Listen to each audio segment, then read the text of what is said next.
Querida familia de la fe y amigos, sean bienvenidos en esta mañana a nuestro devocional del día. Nuestro tema de hoy, la palabra escrita, y la he basado en la primera epístola de Pedro, en el capítulo 1, en el versículo 25, donde nos dice: mas la palabra del Señor permanece para siempre, y esta es la palabra que por el Evangelio os ha sido anunciada. El adagio popular dice: las palabras se las lleva el viento, lo que está escrito, escrito está. Y esta expresión alude a que toda decisión o palabra importante debe estar escrita para recordarla o autentificar su fuente como garantía en cierto modo. Así, Dios se dirigió a los hombres por escrito. También suscitó escritores a quienes inspiró su palabra, santos hombres de Dios que hablaron siendo inspirados por el Espíritu Santo, como nos dice el mismo apóstol San Pedro en su segunda epístola, en el capítulo 1, en el versículo 21. Porque nunca la profecía fue traída por voluntad humana, sino que los santos hombres de Dios hablaron siendo inspirados por el Espíritu Santo. Moisés escribió toda la palabra que el Señor le reveló. Todo aquello que Dios le decía, Moisés lo escribía para que hubiese un testimonio escrito de lo que Dios había hablado. En el libro de Éxodo, en el capítulo 24, en el versículo 4, nos dice la palabra: y Moisés escribió todas las palabras de Jehová, y levantándose de mañana edificó un altar al pie del monte y 12 columnas según las 12 tribus de Israel. Otro que también escribió sobre lo que Dios le revelaba en su corazón fue Josué. En el capítulo 24 del libro de Josué, en el versículo 26, nos dice la palabra: y escribió Josué estas palabras en el libro de la ley de Dios, y tomando una gran piedra la levantó allí debajo de la encina que estaba junto al santuario de Jehová.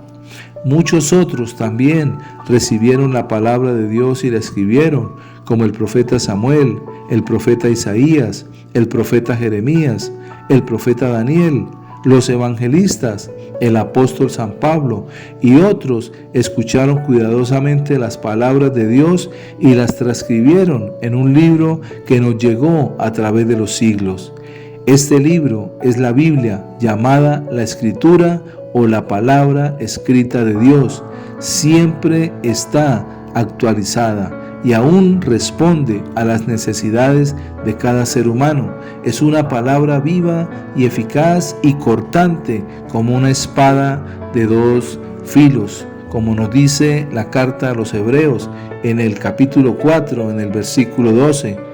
Porque la palabra de Dios es viva y eficaz y más cortante que toda espada de dos filos, y penetra hasta partir el alma y el espíritu, las coyunturas y los tuétanos, y discierne los pensamientos y las intenciones del corazón.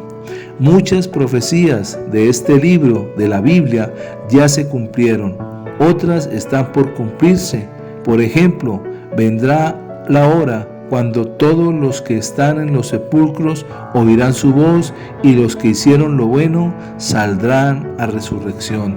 Eso nos dice el apóstol San Juan en el capítulo 5, en los versículos 28 y 29 del libro del Evangelio de San Juan, donde dice la palabra: no os maravilléis de esto, porque vendrá hora cuando todos los que están en los sepulcros oirán su voz, y los que hicieron lo bueno saldrán a resurrección de vida, mas los que hicieron lo malo a resurrección de condenación.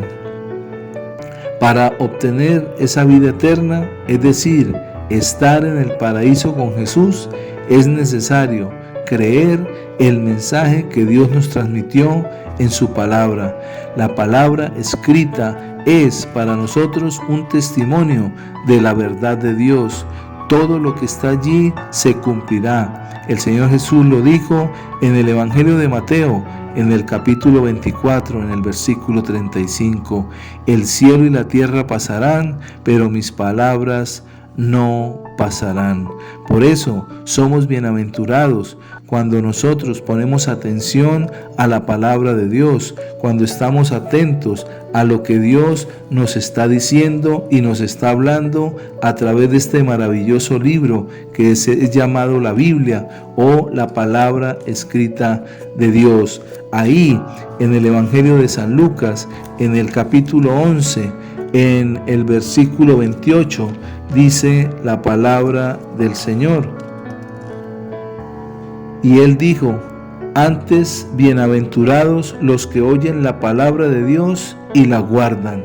Debemos no solamente ser oidores de la palabra, sino hacedores de ella. Cuando la guardamos es porque queremos ponerla por obra. Recordemos, la palabra escrita está ahí para testimonio nuestro y de todas las generaciones venideras. Padre, te damos gracias por tu palabra que es viva, eficaz y que nos enseña, que nos redarguye, que nos guía, y como dijo Santiago, que no solamente la oigamos, sino que seamos hacedores de ella, porque es tu palabra viva y tu palabra verdadera. Te alabamos y glorificamos y te damos gracias por la palabra que traes a nuestro corazón en este día, en el nombre de Cristo Jesús. Amén y amén. Si esta palabra le ha bendecido, por favor, compártala con otros. Y recordándoles, mañana, 9:15 de la mañana, por el canal de YouTube, estaremos con nuestra celebración dominical. Que Dios les bendiga y que pasen un feliz fin de semana.